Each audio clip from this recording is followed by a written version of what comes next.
Hello, and welcome to what is essentially a part three that was an answer to a comment about the DSA, indivisible, and the 50-51 grouping being control opposition. Now, I've said that Democratic politics, politics related to the Democratic Party, can function as a structural control opposition, but it's just not plausible for it to be a control opposition in the classical sense. I've also talked about donor capture and elite capture in progressive movements and went through their history and funding pretty thoroughly around the 501c4 sphere and a lot of the candidates we see coming out of that and the problems with that. But again, I don't think most of them, with a few exceptions of high donor profiles to more secretive organizations in the NGO sphere, are actually completely captured either, or were born out of an attempt to capture progressive movements, although they probably were born out of an attempt to cartel energy back into the Democratic Party.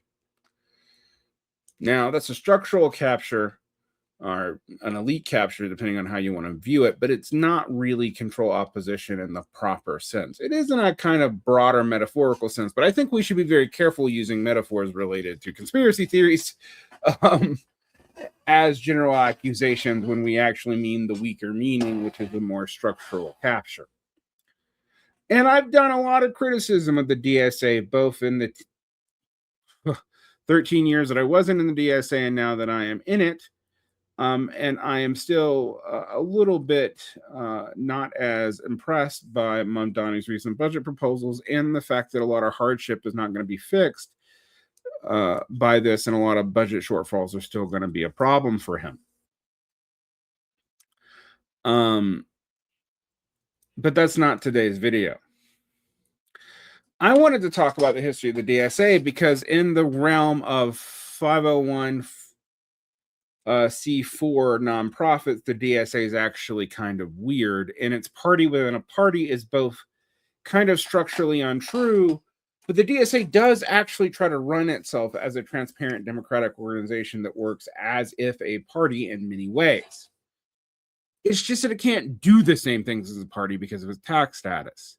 But it also does not utilize its tax status to hide its donors and to keep dark money hidden, which is frankly untrue for most of the other 501c4s that we've talked about. So to get to what the DSA is, I actually need to talk about its history a little bit.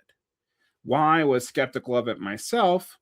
I have a relationship with the other opposing organization that emerged out of the Shachtman foreclosing of the SPA and Chapman's moving the SPA into more militaristic and pro-Cold War policies in the 1960s, which ended the organization and led to a splintering of the left in general, including things like the birth of certain kinds of Straussianism, influencing former social democrats who were inflected by Chapman and become neoconservatives, the founding of the SPUSA, which did not share Shachtman's militarism. And while it had a social democratic faction and a more radical faction and had some of the same Cold War era bans on like democratic centralism that the DSA did, was explicitly a party outside of the Democratic Party orbit, but hit the normal 2,000 to 5,000 cadre limit that most of these organizations hit. They did, however, have some influence by cooperated with things like the Green Party on the Howie Hawkins campaign, but more or less the SPUSA has been a lot less effective with the rise of the DSA, and it seems like a lot of its members have liquidated into it. So the origins of the Democratic Socialists of America began in 1982. There's the merger of two distinct organizations, one of which was rooted in the old left and the SPA, and the other which was rooted in the new left movements of the mid to late 20th century. The organization was founded on the principle of realignment, an idea cooked up by Michael Harrington as early as the McGovern campaign, which frenemy of the show, Christopher Lasch, the late Christopher Lasch, I obviously never met him, he died when I was 12, called him out on in the early 1970s. And you can find this essay in a book called A World of Nations. It's actually very good. Lash himself was to reverse his position on populism in his later career, particularly after a series of Tikkun articles in 1988 and his release of his Critique of Progress. His last two books seem fairly critical of other left movements. He flirted with communitarianism and eventually went to populism as a way to kind of found a workerist traditionalism, since he felt like the various factions of the American left had abandoned the working class entirely. That's a little bit about Lash. But to get into Harrington, Harrington had been doing this all the way back to the early 1970s. The Democratic Socialist Organizational Committee was founded with the fragmentation of the Socialist Party of America, like I said. There are many groups that came out of that, and the two that were still kind of socialist were DSOC and the SPUSA. DSOC oriented towards the Democrats, the SPUSA oriented outside of them. When the Socialist Party itself moved to a more hawkish foreign policy and then distanced itself from the Democratic Party's anti-war approach with the upcoming Vietnam War, and particularly siding with some of the Democratic Party's right and with Scoop Jackson, Harrington led a faction that remained committed to the labor movement, but also to Democratic Party engagement. There were other factions that split over this as well. Many of them were to the left of DSOC. This pioneered the realignment strategy. DSOC sought to be the left wing of the possible, working closely with labor unions and the progressive wing of the Democratic Party. They were influential in a lot of things, including the Dinkins campaign in New York City. They played a major role in the Rainbow Coalition under Jesse Jackson, both as DSOC and as the DSA. The New America movement was formed in 1971 by one of the many split-offs of the SDS and by some independent socialists who joined it. NAM was born more out of the 60s counterculture and had the feminist and anti-war movement concerns of that culture. It focused on Maoist cultural revolution, feminism, and environmentalism that they felt was missing from traditional labor-focused socialist groups. In Detroit in 1982, they merged, creating the DSA. It was a historic attempt to combine Harrington's institutional connections to labor and the Democratic Party with NAM's radical grassroots energy. Michael Harrington and Barbara Ehrenreich served as the first co-chairs. Barbara Ehrenreich and the DNA of the DSA. The Harrington era was effectively 1982 to 2016, even though Harrington was more or less out of commission for a large part of that. For 3 decades, the DSA remained a relatively small intellectual pressure group with a lot of influence in New York and very little influence anywhere else. They also helped found the Congressional Progressive Caucus, the CPC, in 1991, starting a tradition that I hate, going all the way back to when I was 11. During this period, most radical groups critiqued the DSA for being far too close to the Democratic establishment, particularly the Progressive Caucus, and not being revolutionary at all. Through the 1990s and early 2000s, membership hovered between 5,000 and 10,000 people, which is about the same as the CPUSA, and a little bit more than the SPUSA. This was pretty stagnant. The initial growth to 5,000 came mostly in 1984 in opposition to Reagan's re-election, and it continued to grow during the Rainbow Coalition period, but stagnated out in the early 1990s and would just fluctuate in that 5,000 limit. The modern mass membership DSA that we see now really essentially was reborn in the 2016 Bernie Sanders presidential campaign and was preempted by Jacobin magazine's Jacobin reading groups and Bhaskar Sankar's decision to participate in the DSA. Up to the Bernie Sanders campaign, SALT, a Trotskyist organization led by Kasama Sawant, I think that's how you say that name, was also growing in their endorsement of the Bernie Sanders campaign, and with Sawant's victories in the Seattle City Council. But divisions over their Trotskyist program led to a lot of liquidation, a lot of those SALT members entering the DSA, and the Jacobin reading groups entering the DSA as well, thus forming the beginnings of an expansion that grew gangbusters when the Bernie Sanders campaign took off. There was also now new overlaps for progressive NGOs for the DSA to play with. You saw this in the Justice Democrats, Our Revolution, the Our Revolution Pact, etc., which I talked about in another group. In a coalition with the Justice Democrats in the 2018 primary, victory of Alexandra Ocasio-Cortez, a cadre member of the DSA, although she's often been unendorsed, acted as a proof of concept for the organization's electoral power, leading to an additional massive surge in leadership. This leadership, however, petered out, and we saw a loss of between 16,000 and 20,000 members during the first years of COVID, and they were not recovered at all during the Biden campaign. During the Biden, not campaign, although they weren't covered in the Biden campaign either. They weren't revived during the Biden years, period. The DSA started growing again in opposition to Trump, and I also think the DSA's explosion with the Bernie bump was maintained by opposition to Trump, just like the opposition to Reagan was part of the Harringtonite version of the organization's growth earlier. The Mondani campaign has actually surged the membership up again, finally getting it back over the 100,000 mark. I think we're between 105 and 110,000 now. So you've seen it move from a influence sect that was primarily tied to the Democratic Party, although most of the organizations in this time were the RCP and the SWP and some other, and the SPUSA weren't.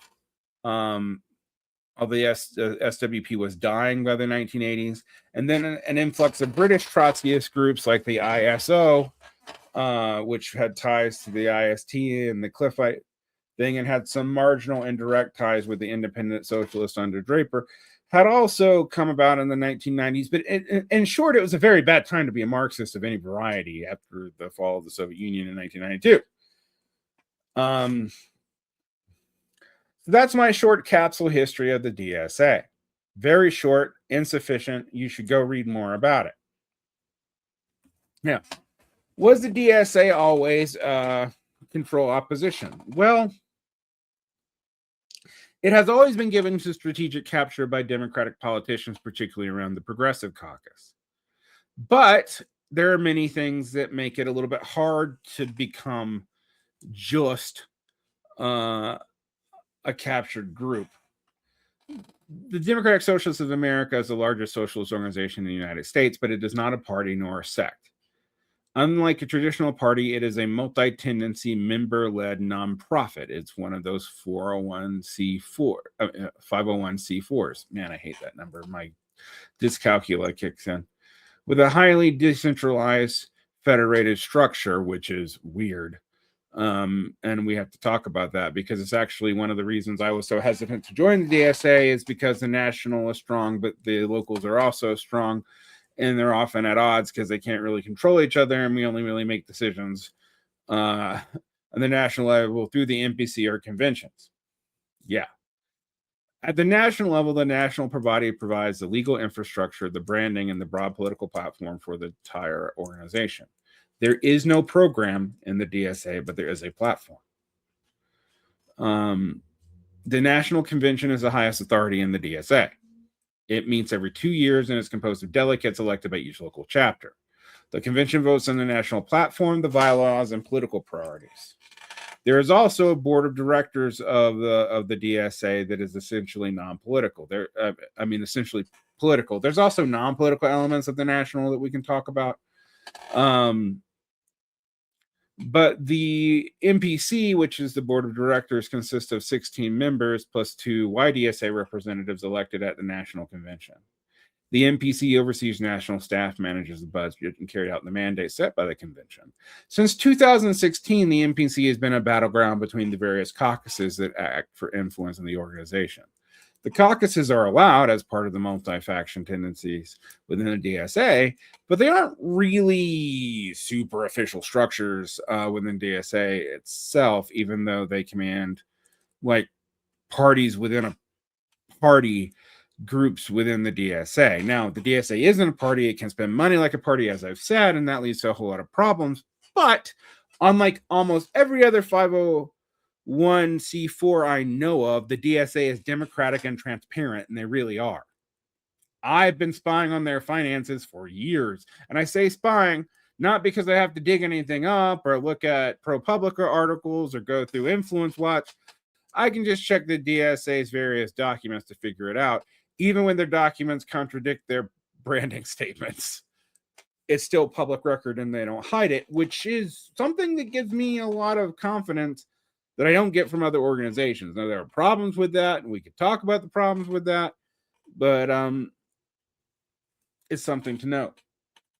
The National also has a national staff, which is a team of professional activists, technologists, and administrators who handle day-to-day operations, managing things like the Action Network and legal compliance, and they are paid and non-political mostly. 2, there are local leftist chapters and branches. Let's talk about that structure. This is where the majority of the DSA's work is: canvassing, tenant organizing, labor solidarity, etc. They also do the vast majority of endorsements from DSA locals, which is why DSA has wildly different endorsement criterion from area to area.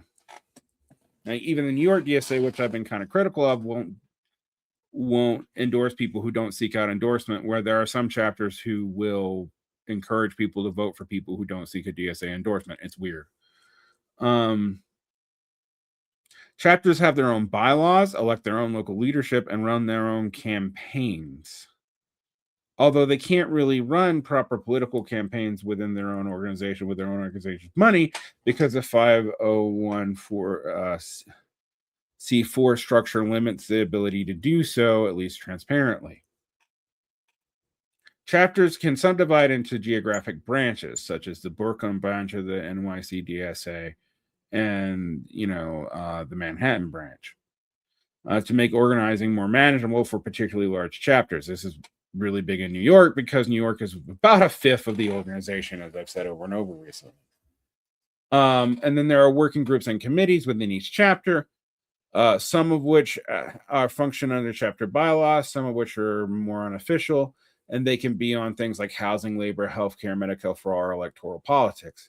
My chapter for right now only has like 4: the electoral group, the political education group, the migrants' right group, and whatever we're doing for the Tom Patton campaign, who I can't vote for, and I refuse to canvass for someone I can't vote for. And I refuse to give money to someone I can't vote for, which is still a step up from my old position, as I don't give money to any Republican or Democrat. The multi-tendency structure is interesting because it's primarily handled through caucuses. The DSA is not ideologically monolithic. It allows for caucuses, which are internal factions that represent different socialist traditions and advocate for those traditions in the DSA platform and in the composition of the MPC. They also change a lot, and keeping up with which caucuses are what and which caucuses represent the right and left of the DSA and who's in the center moves all the time. Some of them are, most of the ones that are major players right now, Marxist Unity, Groundwork, etc., are all relatively new. Caucuses run slates of candidates for the MPC and debate strategic directions of the organization. They often run their own educational campaigns and serve as national education coordinators. And they will often lead things about the debate between the dirty state, the dirty break, the party surrogacy, independent partyism, etc. within the DSA. So the major caucuses right now are Groundwork, Red Star, which is the Marxist-Leninist caucus associated with left, and the Marxist Unity Group. In the past, it's been like the People's Power Coalition, I think, was one of them.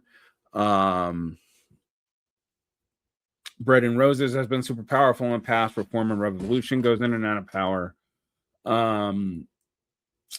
which are both Trotsky-esque affiliated. There are the Communist Caucus, which has an interesting mixture of Maoist and communization theorists in it. I laugh because it's like an ML/ultra left caucus kind of, but it mostly does tenant organizing work, and it's more big in California and a lot of other places. There's things like Class Unity, which left the DSA and I think has mostly died now. There's the Winter Caucus, which I'm not sure if they're still around. There have been like various socialist activist caucuses, etc., etc., etc. The biggest caucus used to be the Libertarian Socialist Caucus. I think they barely exist now. A lot of them have left the DSA. One of the things about the DSA, though, is despite its large membership, it has hella member churn, particularly not in the big hub chapters. My chapter, for example, which I've been monitoring since 2017, and only joined now, so I've been monitoring it for 9 years. There's a way different group involved from 2022 forward than between 2018 and 2022, and there was a different group and grab before that in 2018 before, and there's like one member who's been there all the way back to the 1980s. One guy. And it was also in the IWW here. I don't know. I'm just telling you the local lore. The reason why I say this, though, is like it is run on Robert's Rules of Order. If you're used to the way a union's run and you've ever done union votes, the DSA is run very similarly. Votes are well kept and transparent. Funding is almost all from member dues. I'm going to get into funding in a second. And it does have, a couple of front organizations, mainly the YDSA, which aren't really fronts. They're just extensions. The YDSA is a student and youth wing of the organization. It operates with its own leadership structure and national convention, but is integrated into the large DSA framework. It focuses on college campuses and, God forbid, why high schools. There are none in my high school area.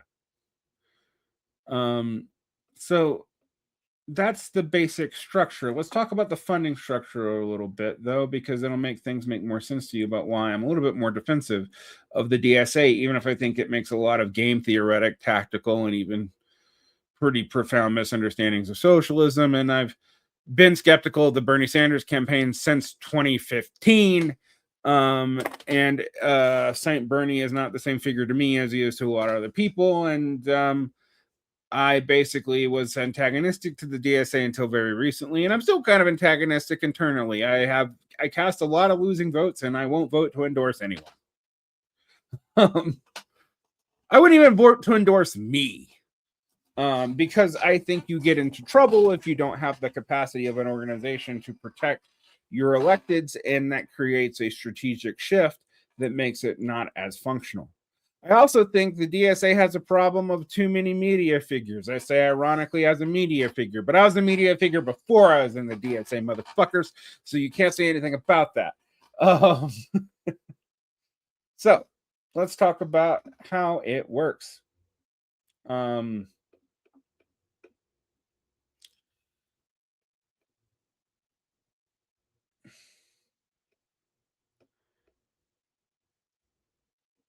So we've talked about its history, its structure. Let's talk about its funding.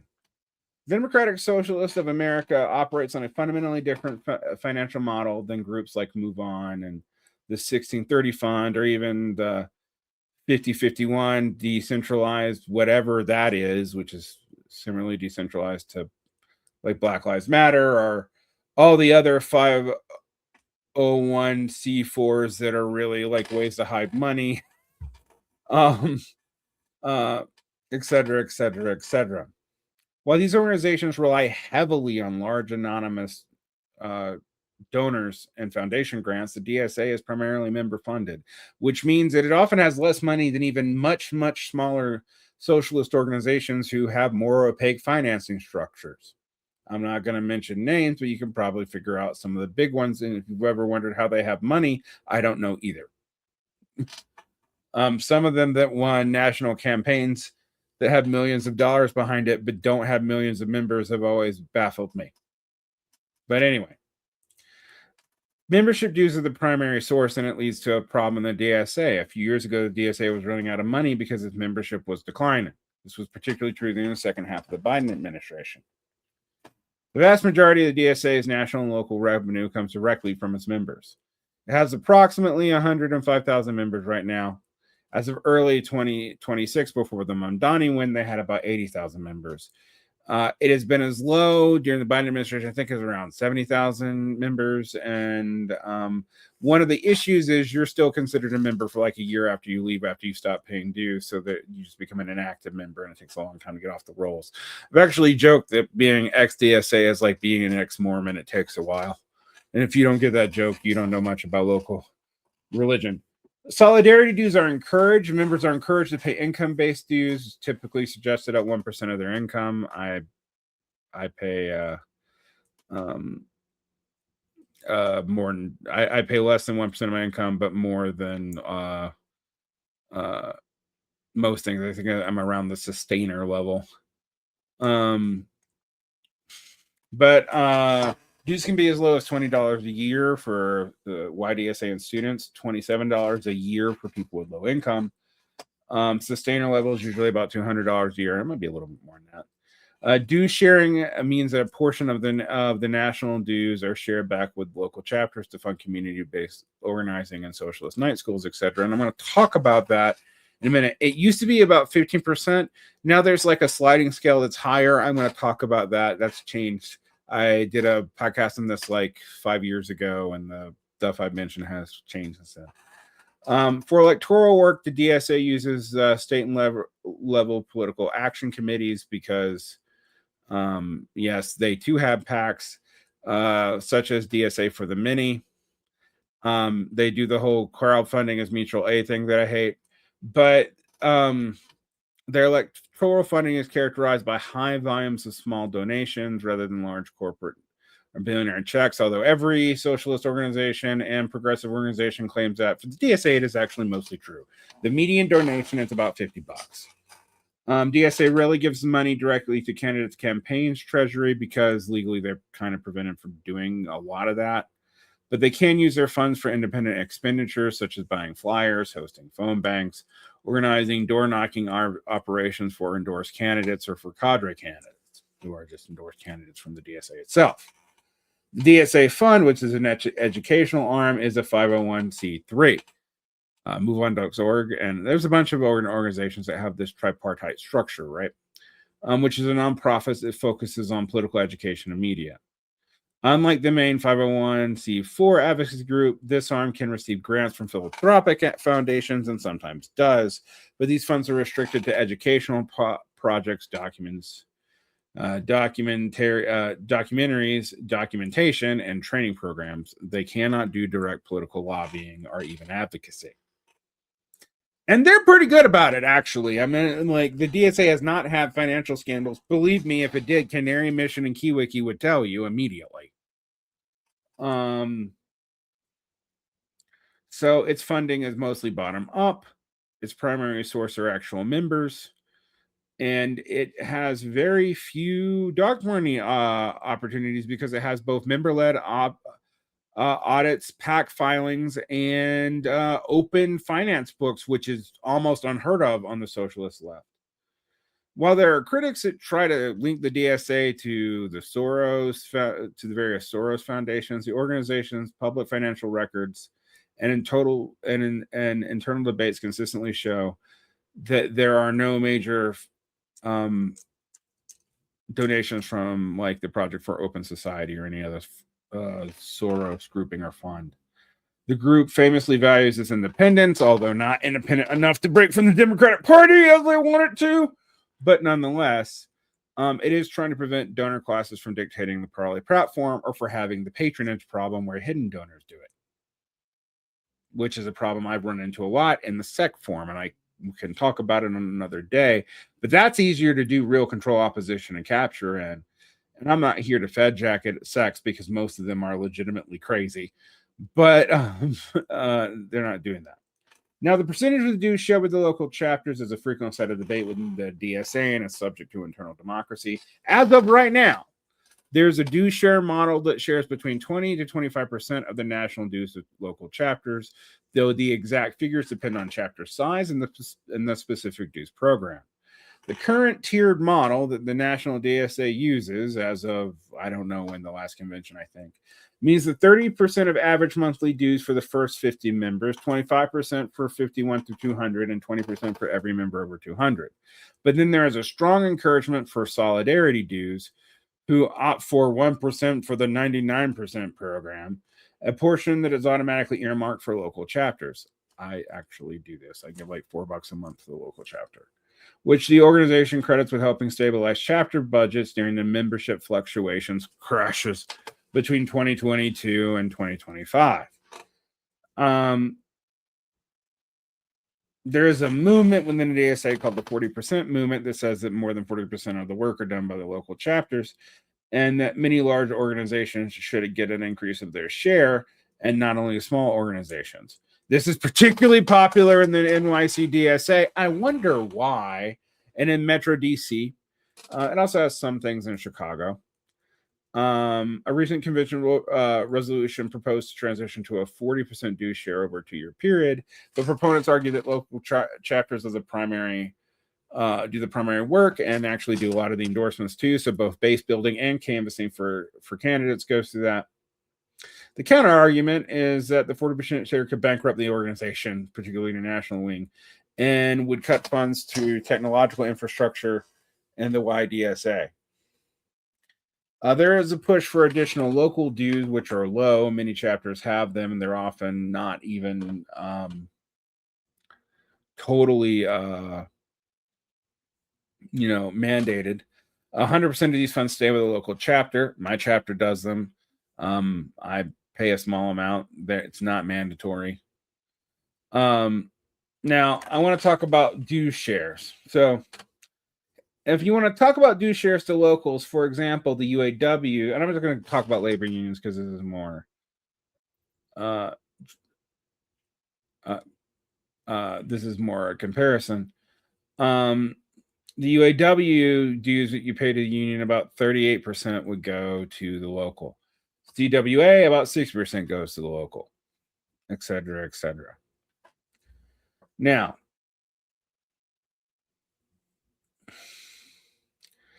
there's a lot to consider here. Is the DSA control and composition are more accurately structurally captured? Because they're not control opposition by the classical definition, and we should quit. I'm just going to say quit using things that imply espionage for groups that's not really possible. But the DSA does have a utility harvest function for the Democratic Party, as I talked about in my game theoretical videos on the topic. Go back a couple weeks. If you tell the Democratic Party will support you because the alternative is an existential threat, you have essentially surrendered all leverage and you are a captured thing. In game theory terms, the DSA becomes a utility harvest. The Democratic establishment knows it doesn't have to concede anything to the DSA because the DSA has nowhere else to go. This has been true for progressive groups, not just the DSA, for forever. It is a control opposition in this lesser sense of the term, because the strategy makes them mathematically irrelevant to party decision making, but since they're tied to the party, they can give a lot of steaming energy to the larger movement. Look how much the larger Democratic progressive circle used Mamdani even while the corporate Democrats attack him. There's plenty of people who aren't in the DSA who are using them as part of their messaging. Just like they used Alexandria Ocasio-Cortez. I don't know why, but they did. And just like they've done with Bernie Sanders. Bernie Sanders also has spawned a bunch of different groups that aren't the DSA, and that's a whole nother thing. Now, so is the DSA control opposition? I don't really think so. What about Indivisible and the 50-51 movement? Well, Indivisible is modeled after Tea Party tactics, but directed towards protecting the institutional Democratic Party. It channels organic outrage into highly legible, safe pro-democracy activities that really challenged economic or foreign policy status quo of the Democratic Party. They don't say a lot about Gaza, for example. 5051 is way different because it has mass mobilizations that feel radical, but they can serve as a safety valve, as I've talked about. They provide emotional catharsis or performative dissent, but they don't really provide a solution towards getting out of the foreign policy quagmires we're in, or even getting rid of Donald Trump in any meaningful way. And it seems to be older. So if you think about the nexus, one of the issues is professionalization. When you look at the landscape of actors, you have funding dependencies when many NGOs and nonprofits are tied to a donor class that will never allow moves towards more progressive class-based politics, and often even tied into things that these movements often oppose. I've mentioned here that there have been private prison corporations even on the board of the ACLU and like the local Unitarian Church. I'm not going to name names because I don't want to get sued, but it's definitely a thing. Even in the DSA, there is a professional activist layer that emerges that are more concerned with maintaining institutional access or social media clout than it is with building a disciplined independent power. We make a lot of media figures, and we make a lot of people who become part of NGO circuits and staffing units and even the staffing end of labor unions without really adding to the rank and file in a lot of ways. I've known more DSA staffers locally than DSA union members outside of the CWA, Communications Workers Association, and the UEA, Utah Educational Association. But yeah. Now, when you look at the uncommitted movement regarding Gaza, it was a rare moment when a group tried to create a price for support. So from my standard, it actually was attempting a game theoretic threat. And there are times when the DSA does this. So we can't even say that the DSA is consistently controlled or captured by its calculus. But there are times when it doesn't. And there are factions in the DSA who are more conciliatory or more popular frontist towards the Democratic Party than other parts who are often very critical, but think we need Democratic Party resources to ever get off the ground and to be able to change, constitutional norms to make this a better strategy. The nexus of Democratic Party and its satellite groups work rapidly to fold dissent back into the lesser of two evils framework, and many DSA people feel completely and utterly helpless in lieu of this, and I talk to them all the goddamn time, so I know they exist. Don't tell me they don't.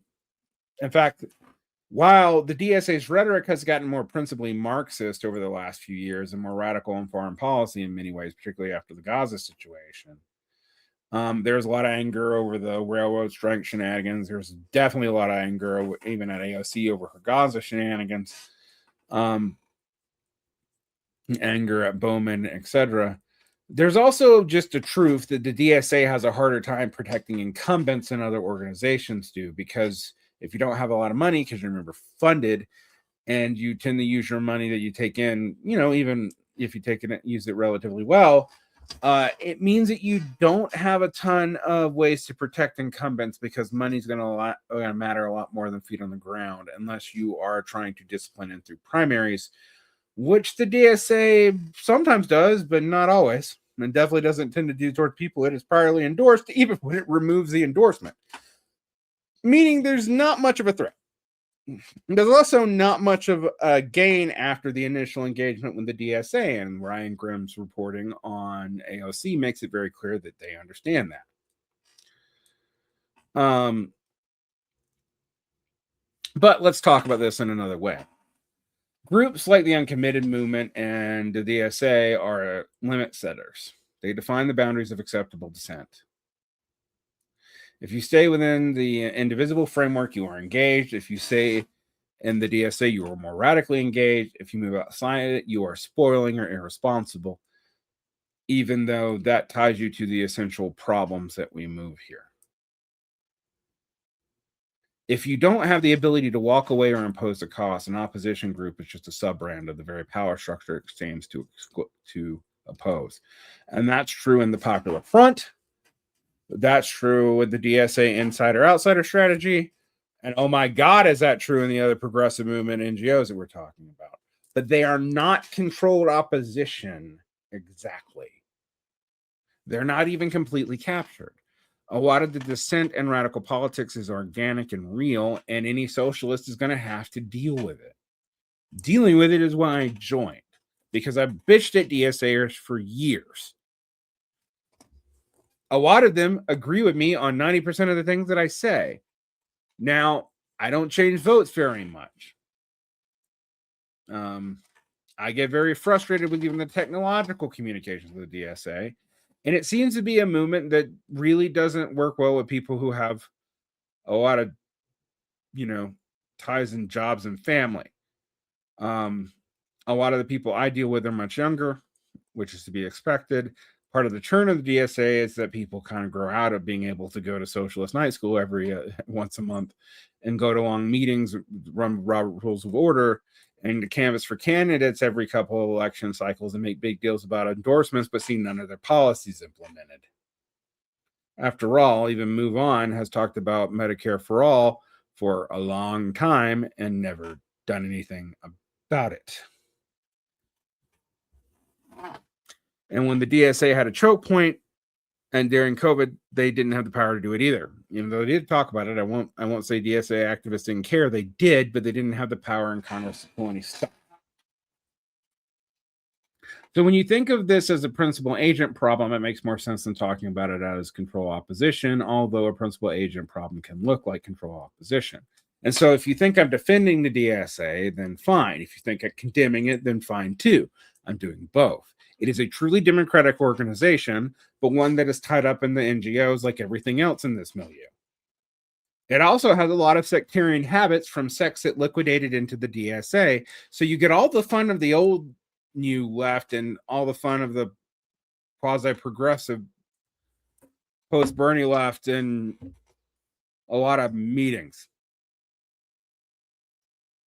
When you have a win like Mondani, you get a cannon offense, you feel good. But will they actually be able to implement things? Mamdani is dependent on a whole lot of state money coming down for him to make up for his budget shortfalls and the financial malfeasance of the prior administration of Eric Adams and Andrew Cuomo.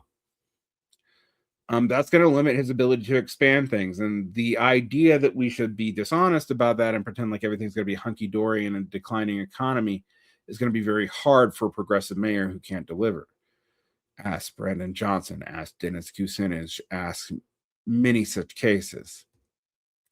Progressive mayors in particular have a pretty poor reelection history because they often hit budget shortfalls and municipal blockages that they can't help, and they also get tied into their enemies making money off of them either way.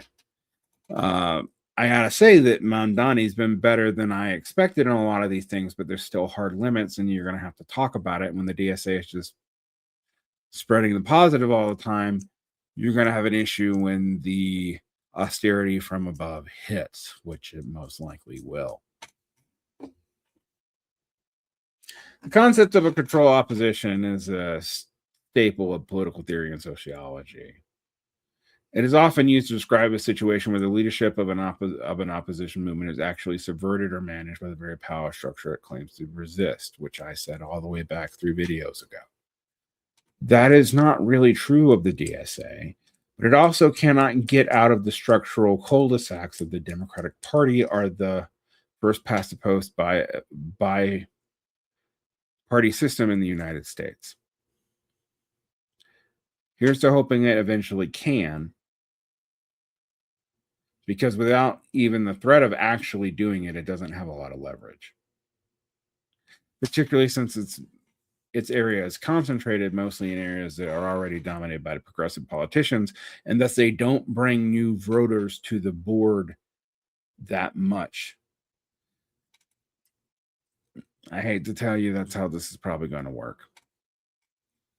And on that note, this ends our mini-series on control opposition and why many of the groups around the progressive movement can seem like it. Some of them seem like they might be. I'm really skeptical of some of those money packing NGOs with massive funds, are the like Move On, who claims a massive membership from anyone who's just ever signed up for an email from them.